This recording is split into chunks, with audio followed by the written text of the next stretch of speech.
Why doesn't Raja Yoga speak about Kundalini?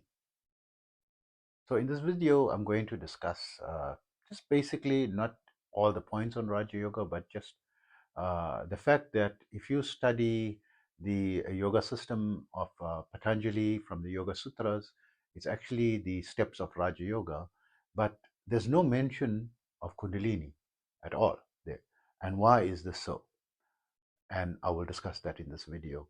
I would like to ask you a great favor. If you like the contents of my video, please remember to also like and subscribe, and also share the videos so that I can get a greater reach. By you liking and subscribing and sharing is going to help my channel greatly to be able to reach out to more people. And for those who don't know me, I am Osman. I'm a bioenergy healer on a master level with telepathic healing capability, specializing in critical care recovery and terminal illnesses, amongst of also a host of other physiological, psychological, and even spiritual ailments, especially alleviating the adverse effects of involuntary Kundalini awakening. I'm also an advanced level yoga and meditation teacher, having been practicing this art form for almost 50 years and teaching for 44 years. And in that period, I've studied under various masters from different schools of thought, not only the yoga school, other schools and other cultures across the globe. And I gleaned out the essence, what I felt was the most important and powerful parts, and created my own unique protocols that are adapted for the 21st century, which are shorter, quicker, easier, more effective, and more time efficient. And to that end, I've got now students in over 100 countries. And my favorite protocol that I created was my 5-minute yoga and meditation program, which you can download for free from my website, yogawellness786.com, in exchange for subscribing to my blog, and you can also get more information about my services at my website. Also remember, my therapies are all natural based and not a replacement for medical treatment. So if one goes through the Yoga Sutras or goes through Raja Yoga, or even read books on Raja Yoga and so forth, generally they originally, maybe now they speak of Kundalini because it is a fashionable term, we can say, since the door, I think around the 1960s, it originally came up in a book published by Gopi Krishna, who made this field very popular, Kundalini, the the effects and the power of Kundalini and so forth.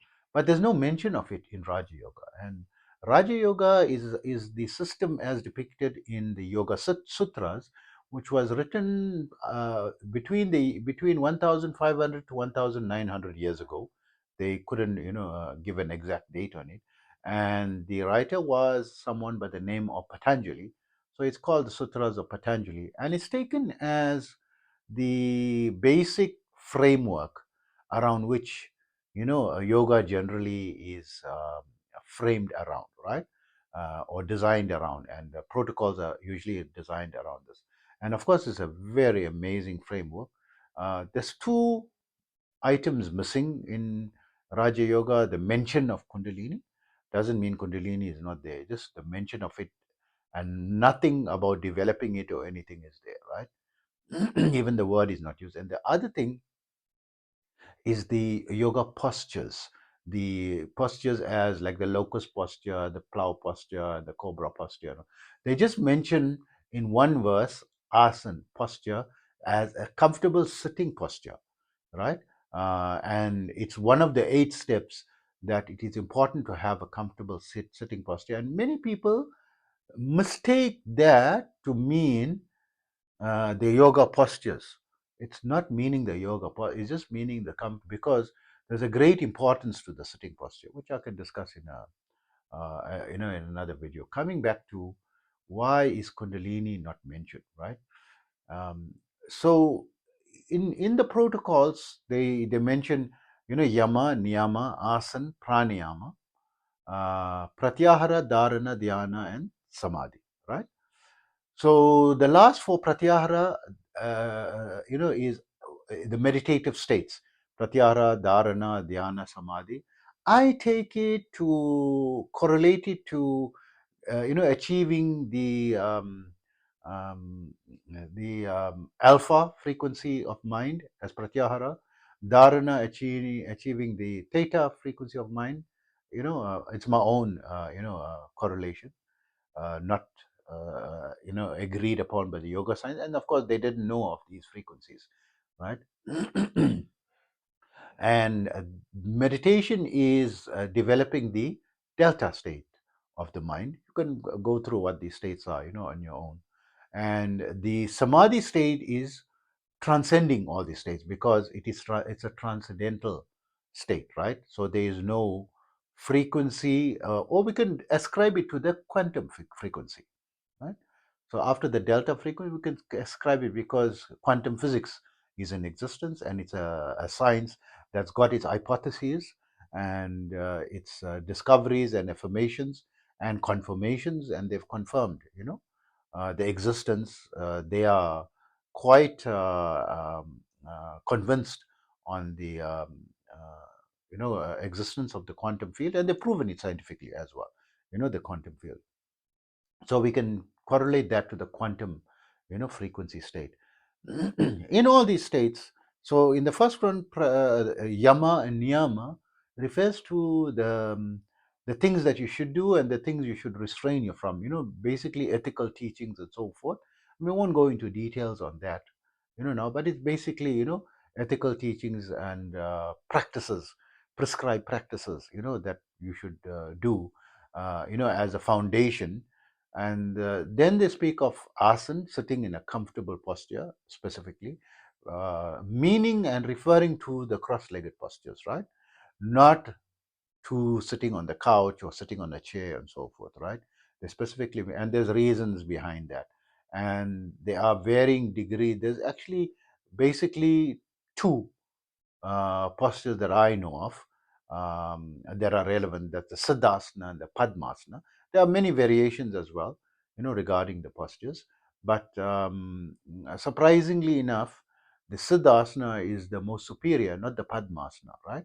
Padmasana is the contorted cross-legged posture where the two legs are up, and it's like almost impossible, for regular people to do. Siddhasana is a much easier one. One would think it's inferior, but actually it's superior due to its nature of activating and encouraging the flow of the energy and the development of the meditational progress, right? It encourages the flow of the energy up the spine, as opposed to the energy developing in your body and getting wasted and dissipated throughout the body.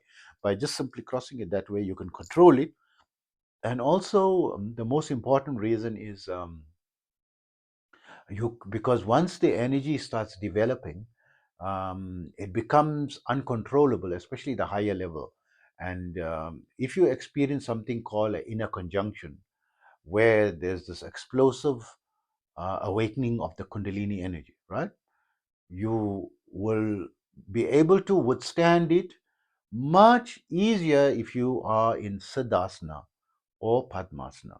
If you in the even the normal simple cross-legged posture, it can destabilize you, and you can fall to the side, and you need to be stable. And if you fall, that energy is extremely strong, right? And then it subsides, if your preparation was done. If your preparation was not done, like the yama niyama practices, and especially pranayama, everyone, I don't know, they skip pranayama. Raja Yoga, called the king of yogas, there's a reason why there's pranayama before the meditative practices. You need to master pranayama, or at least reach a level of competency before commencing meditation. If you're going to commence it after that, then it's going to be dangerous. That's where there is these dangerous kundalini experiences. And to my knowledge, Gopi Krishna, who wrote on his extremely adverse experience, on his own kundalini awakening, only practiced meditation, did not do any formal pranayama practice. And this is one of the reasons for it. So, but the word kundalini itself is not mentioned in Raja Yoga, but the preparation is done for it. So, as you can see in my explanations, everything is done for it, but it didn't decide to mention that word, knowing, because see, now kundalini is mentioned, right? Everyone knows what is kundalini, right? Nearly everyone. It become a common Western phrase. I think it's even part of the English dictionary now, right? If it's not already, it's the latest dictionary will surely include that word as part of the English words, kundalini. So if you mention that particular word, and it's such a powerful force, what it actually is, right? And it is also an intelligent energy, and it brings about magical powers as well, because it awakens the fuller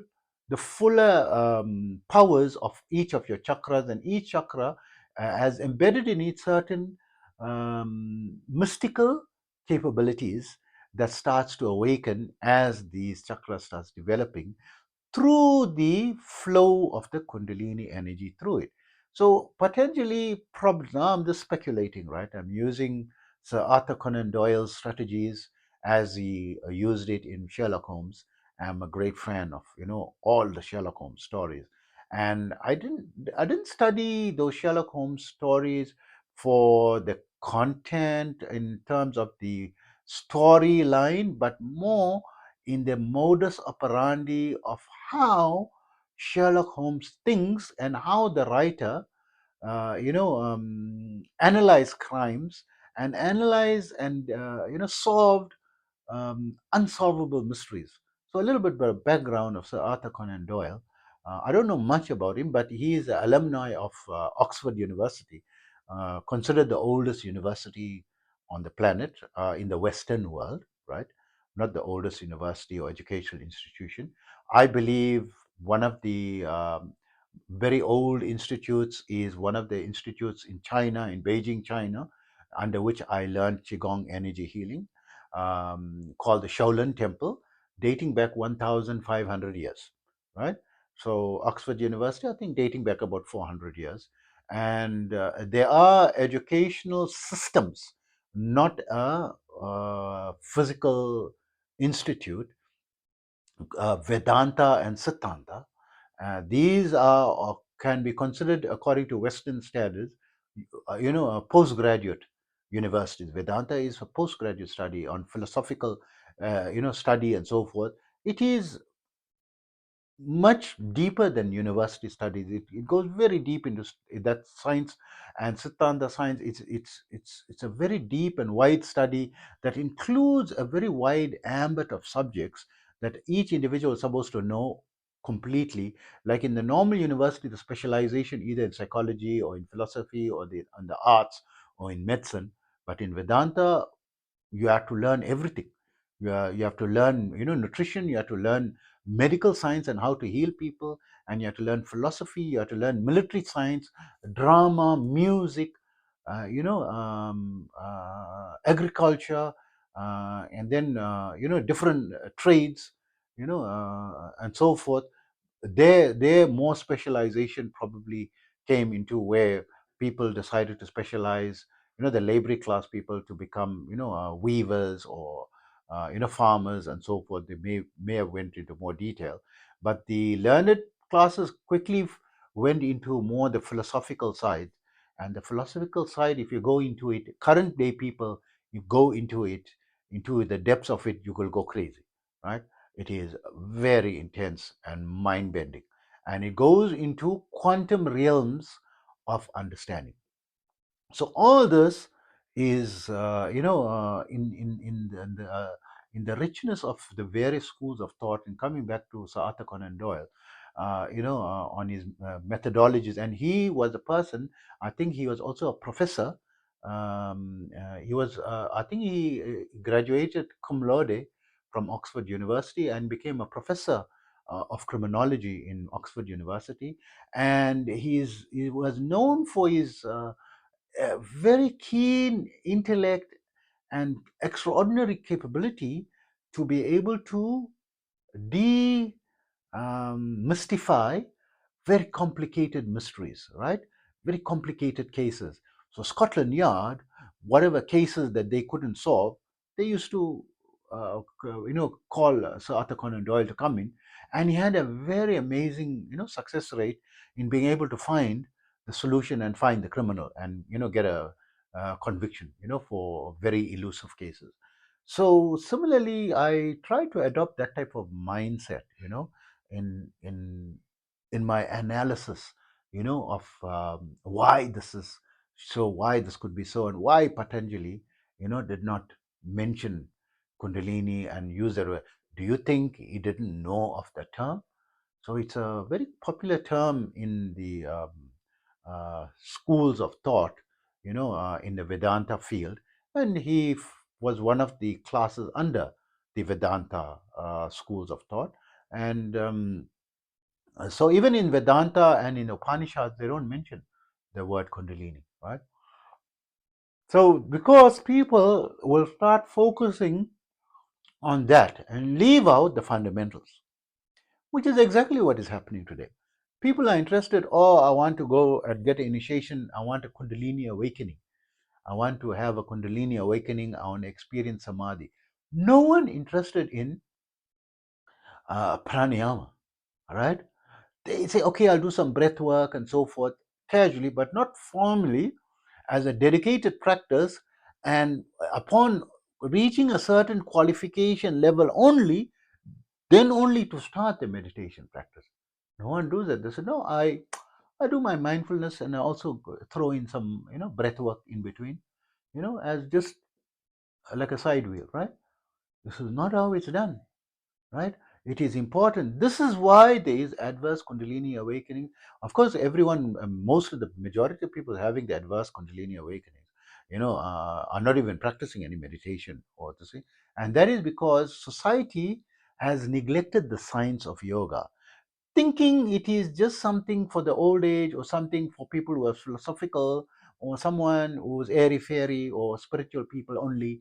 It's not for the regular people, right? Regular people, we are too busy with no life. We have to earn a living. We can't make ends meet. We can't even pay the rent.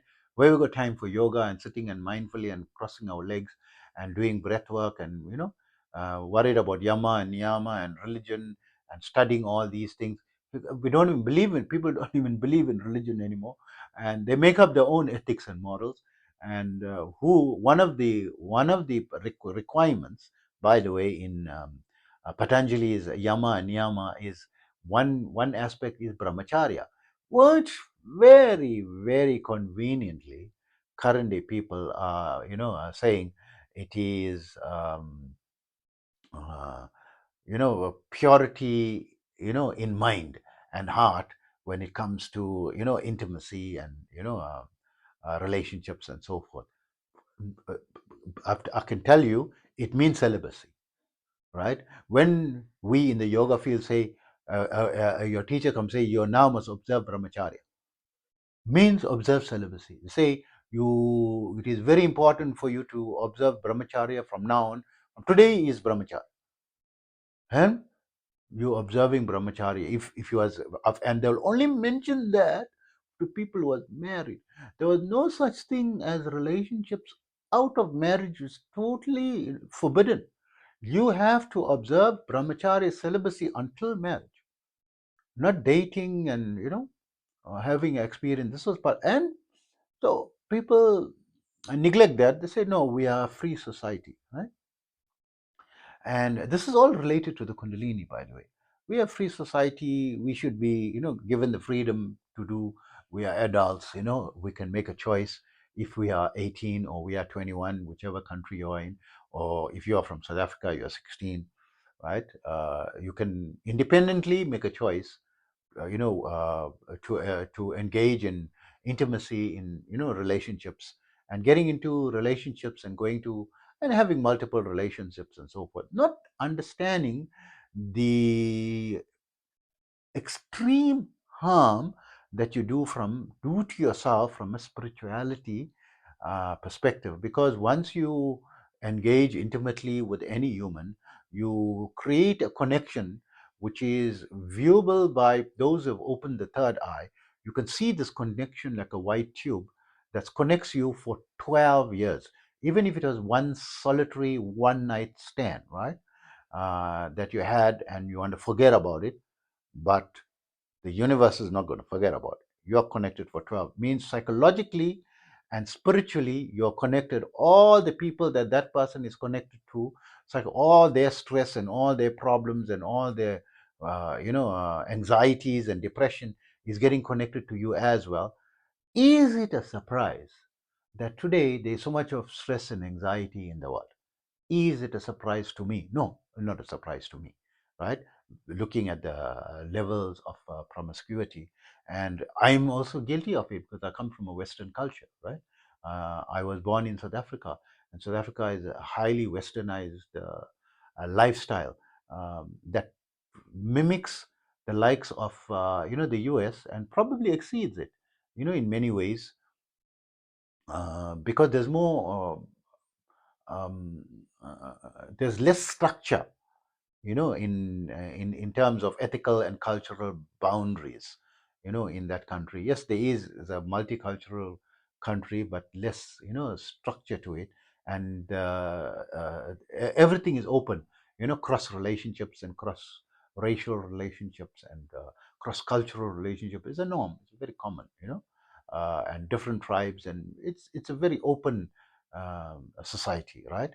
Much more like in probably in the US, they are more culturally, you know, um, uh, we'll say focused.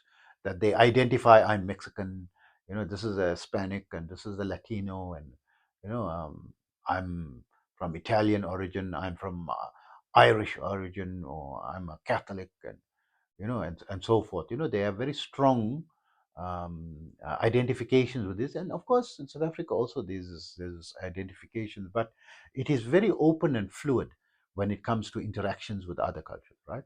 So coming back to Patanjali's Kundalini and why he hasn't mentioned it is because of this reason, because people will abandon the initial levels and they never even bring about mindfulness or meditation. They never bring about it, right? And people are just going into mindfulness.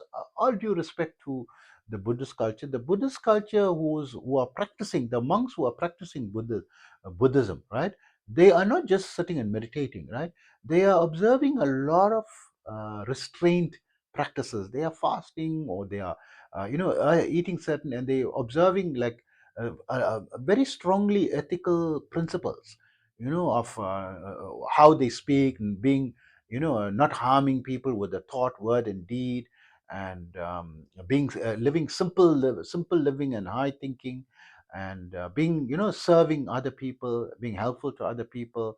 All these things are inculcated into that culture, but people go into mindfulness, into a vipassana study, and of course they will introduce you to the ethics, but no one, pays attention. They just want to get to the meditation part of it and mindfulness, and live their own life how they feel, still according to their own personal dictates of ethics and moral.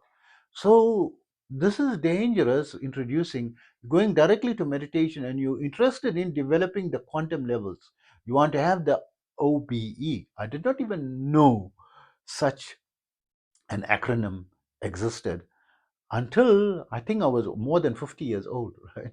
I think only about 3 years ago, the first time I heard, one of my students says, "Did you have an OBE?" I said, "What's an OBE? I don't know what's an OBE."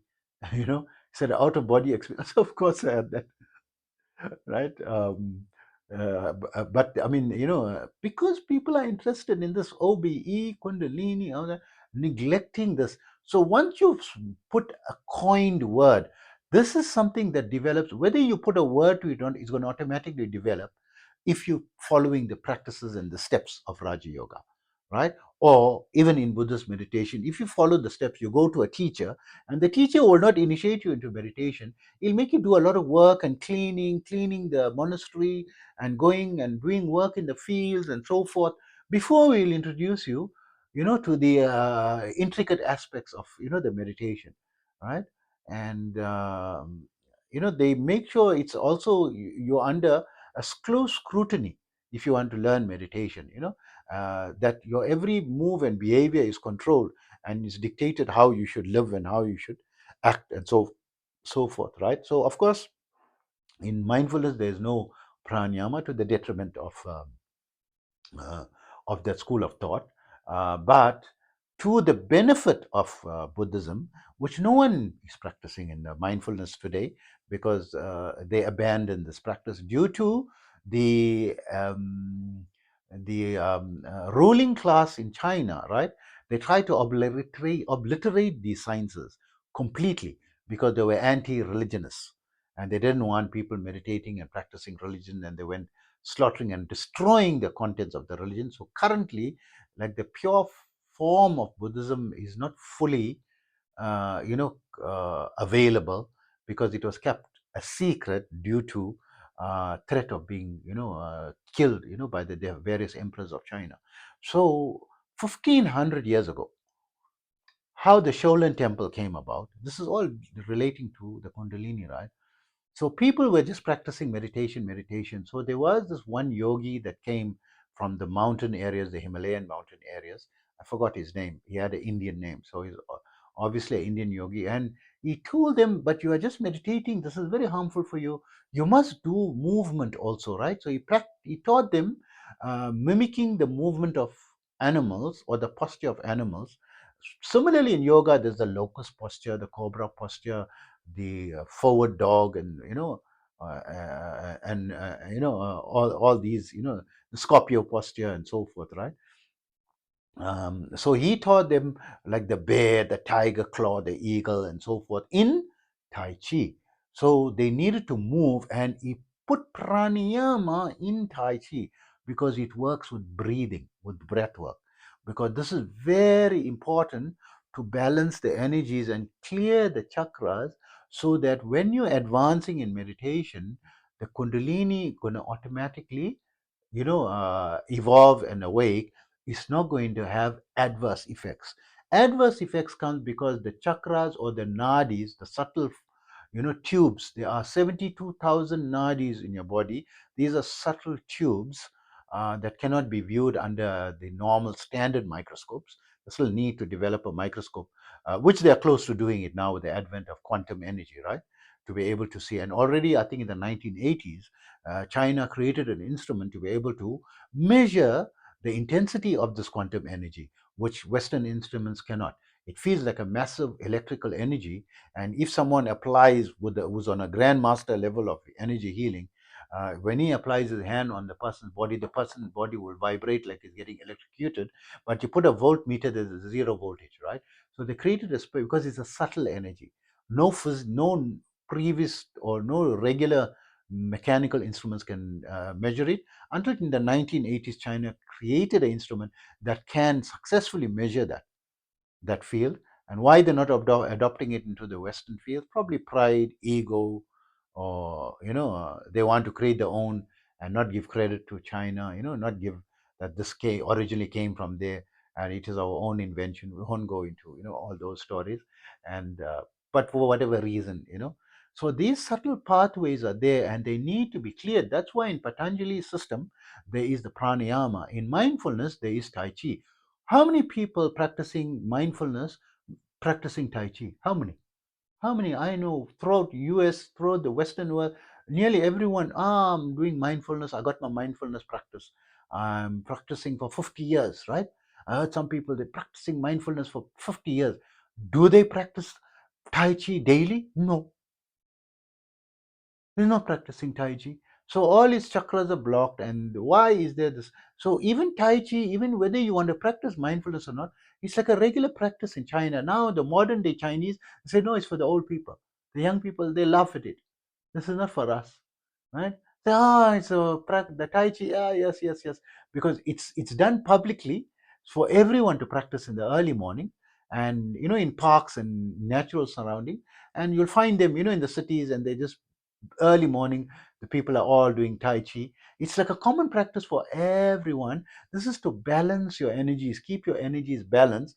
So if regular people is practicing Tai Chi or breath work, right, in Raja Yoga system, and in Hatha Yoga, introducing Hatha Yoga, before pranayama, because hatha yoga makes pranayama so much easier. Before I do my pranayama sequence, I always do hatha yoga first, because it's so foolish for me not to do hatha yoga, because then it makes the pranayama so much easier, right? Otherwise, I'm going to struggle in the pranayama, right? So, of course, Raja Yoga does not have, and this is about Raja Yoga and Patanjali and why he didn't include the word Kundalini.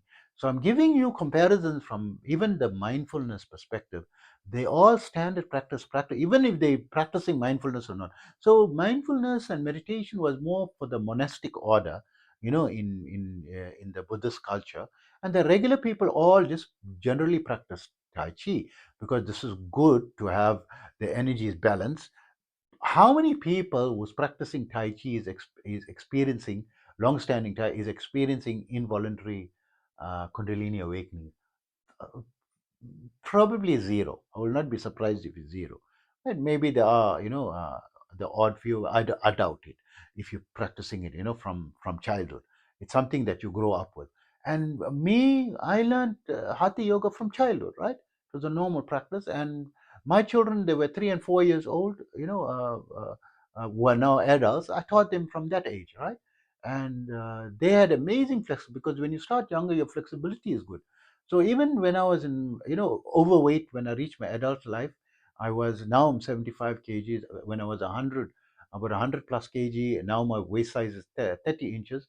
At that time, it was 46 inches. I could do all the postures. I could do the full circle. I could do the plow posture correctly. I could stand on my head. My body was still flexible, right? Until till this day, I mean, I'm able to do all the basic postures. If I want to go, develop the advanced levels, I can develop it, but it's like too contortionist, and I don't like going. I didn't find the intrinsic benefit for going so highly contortionist. I just try to stick the basics that is duplicable. I like to keep my practice simple and duplicable, right? So all these things are important in order to prevent this kundalini from involuntarily awakening, and even if it's awakened, to create danger. So we'll get the classic example of Gopi Krishna, because he was trained, into this meditation sciences. But obviously, I don't know if he was trained into Hatha Yoga, because I haven't heard of him being a daily practitioner of Hatha Yoga or Pranayama, right? And he had such an. Am I surprised that his experience was so adverse? No, because meditation alone does not clear all the blockages. That's why there is the requirement of pranayama.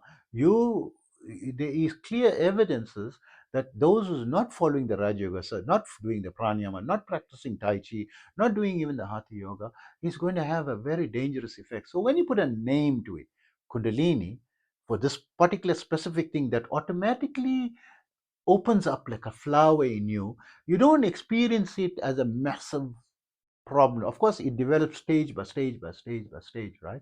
And I'm taking, when I had the inner conjunction, of course, it was like very destabilizing, and you could not withstand it and so forth, right? But in manually, developing it, through the yoga system and the pranayama system and using the kundalini, this thing, I've been spending about, 7 years or into it, and I went 700 increments in power levels of the kundalini, increment by increment, turning it manually, slowly, step 1, step 2, step 3, step 4, step 100, step. I never go to step 100, and I never skip, because there's an automatic mechanism inside me that only allows you to go increment at a time safely, because all the basics are being practiced.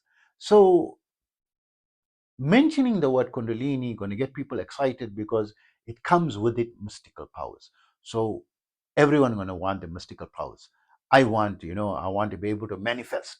So because kundalini is going to exponentially increase your capability to manifest all that you want. You'll be able to find your soulmate. You'll be able to, achieve your goals. It's not like a snap of the finger that, $10,000 appears, but you find the pathways to be able to get into the right frequency that's going to take you to the destination of your goal, right?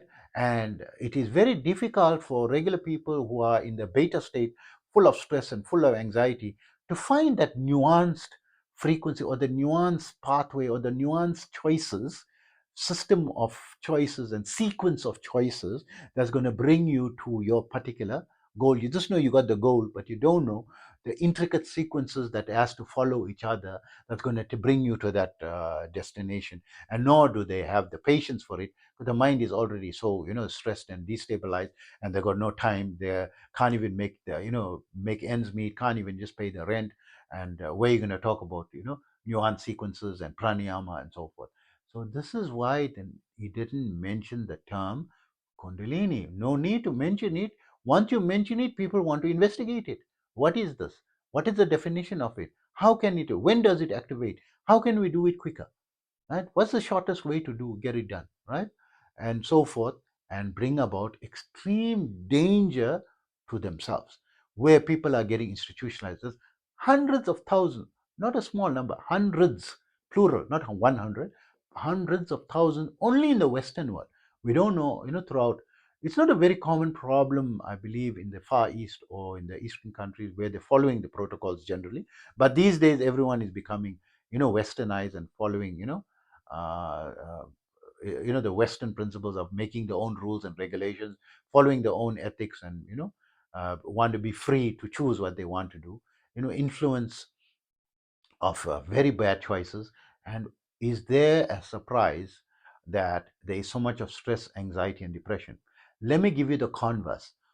Those who practice pranayama regularly, right, and you using the correct methodologies within a medium to long term period, so medium within a 2 to 5 year period, right, which is not very long. If you started like around 11 years old, right, pranayama practice, or even around 5 years old, right, pranayama practice, within 2 to 3 years, that person who's practicing regularly thereafter, meaning daily basis, right, at least 30 minutes of pranayama a day, it is not possible for them to have mental problems that are psychologically related.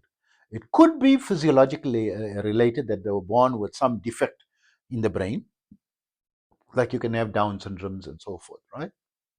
But not possible that they're going to have stress, anxiety, and depression overtake them. Does stress going to come? Of course, because life has got stress, right?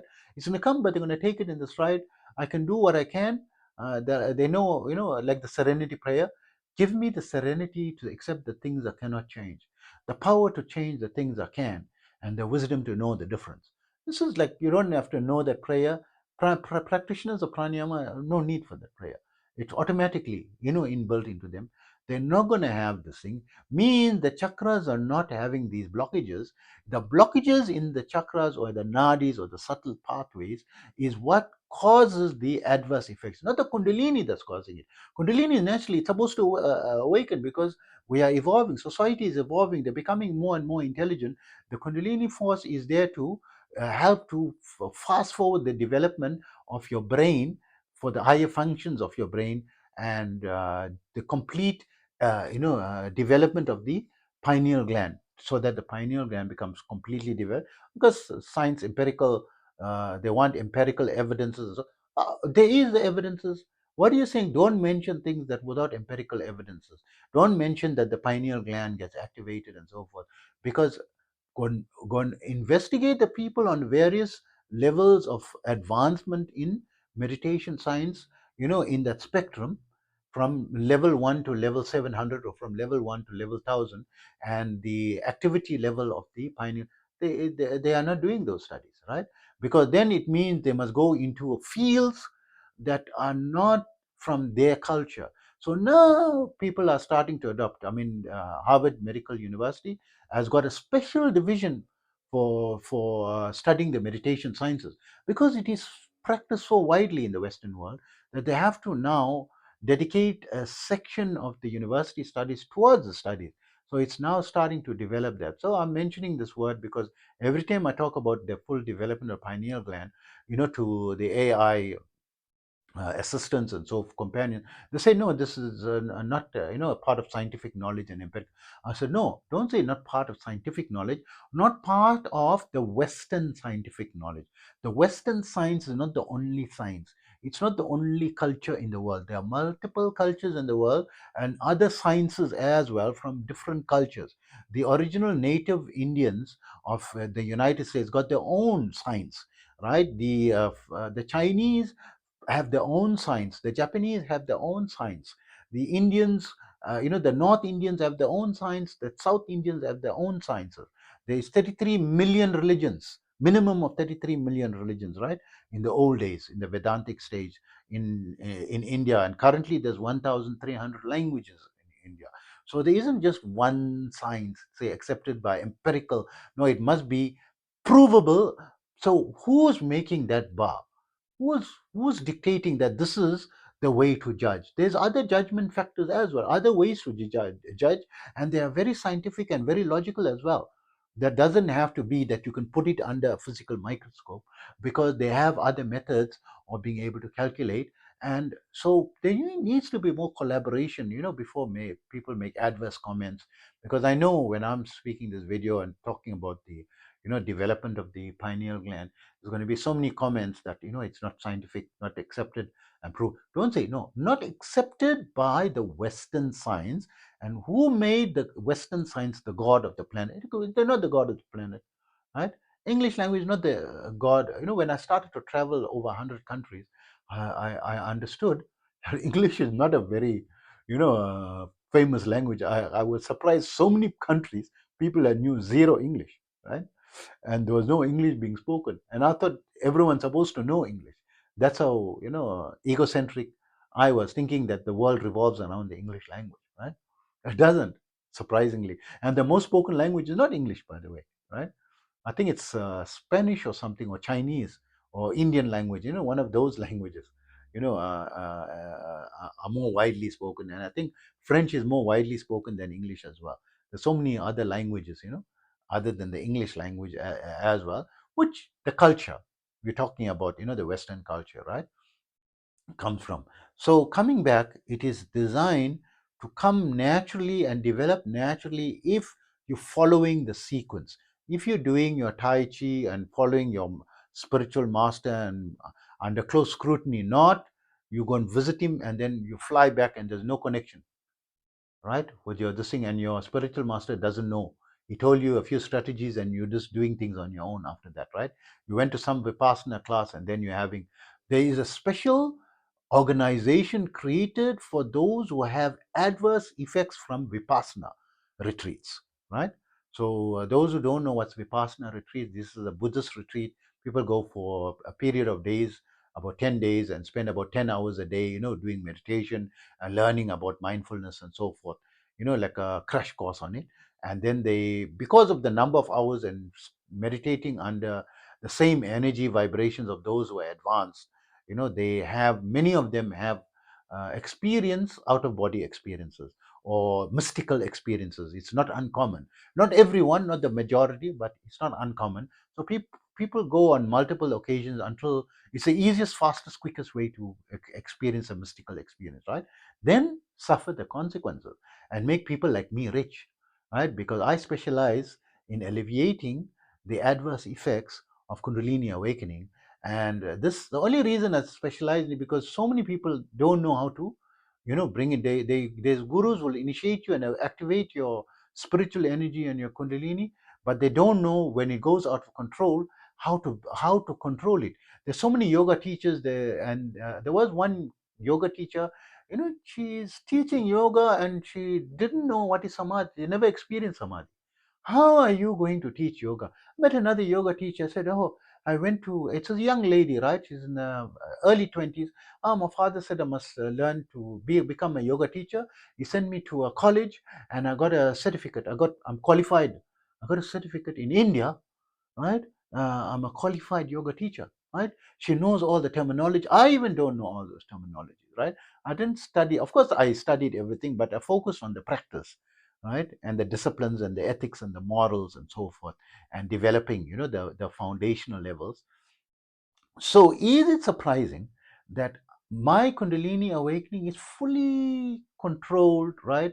I'm controlling, able to control it in increments, increment by increment. No harm, no adverse effect, no, migraines, no headaches, no vibration of the body and shaking, writhing of the body and going, having a traumatic experience. A lot of people who have experienced, the kundalini awakening, they get sick. They have to go through a lot of psychological turmoil, in that period that they have to work through. They go through a very, very difficult period after its awakening, because it releases all the pent up blockages in your psychic pathways, the astral tubes. And this is exhibits as stress, anxiety, and psychological problems that you have to work through, and traumas that you have to work through after it activates, right? And it normally takes a few weeks to a few months to a few years, right, to work through all that. It took Gopi Krishna, the one who was the first person to introduce the term Kundalini to the Western world. So we can call him the father of Kundalini in the Western world, because he wrote a book on his adverse effects of the Kundalini awakening in the 1960s. I think in around 1967, 1968, he published, his first book in India in the English language, right? Of course, the reason for the English language is for the benefit of the Western world, right? So we can call him the father of Kundalini. That's who Gopi Krishna. And you can, Google him. And his adverse. It took he was hospitalized for 9.5 weeks. He was extremely ill. He thought it was a near fatal experience for him. It was very devastating. And then after the 9.5 weeks, when he was able to, go back to work and so forth, he completely abandoned the practice of meditation completely for 4 years. He was afraid of it. He didn't touch it. And then only after that he went back into it, and then he further developed it until, it's reached its maturation. So when the kundalini awakened, it took, we can say, 4 years for him to psychologically adjust and release all those tensions and all, that the blockages that was all pent up, that could have been released if you practice Patanjali's basic steps. Even the yama and niyama does a long way towards alleviating these things, that makes it easy for the pranayama to then, release the stubborn parts of it, right? Not major blockages, right? And then having adverse effects. So this is the reason why Patanjali possibly did not mention the word kundalini in it, but definitely it awakens naturally. If you follow his practices, they just don't put a word to it and a term to it. And because he didn't put it, they just experience, they are now advancing, slowly and slowly in meditation, and they're making progress, and then they feeling, and then they say everything is a secret, right? They don't want to discuss. Once your spirituality is awakened and the guru gives you a mantra and gives you instruction, he vows you to secrecy, not to discuss the mystical, because if you discuss the mystical experiences that you are experiencing as you're advancing in yoga, after you started meditation and after the pranayama, right? Because these are advanced levels practices, pranayama, right? Before meditation, then you're going to start experiencing. Then once people talk about it, then people are going to do what people are doing today. They all want to practice only mindfulness, and they want to have OBE. And okay, there is scientific evidence, but there's a lot of harm in it as well. Hundreds of thousands of people are being harmed, right? So hope that information helps you. Take care of yourself always.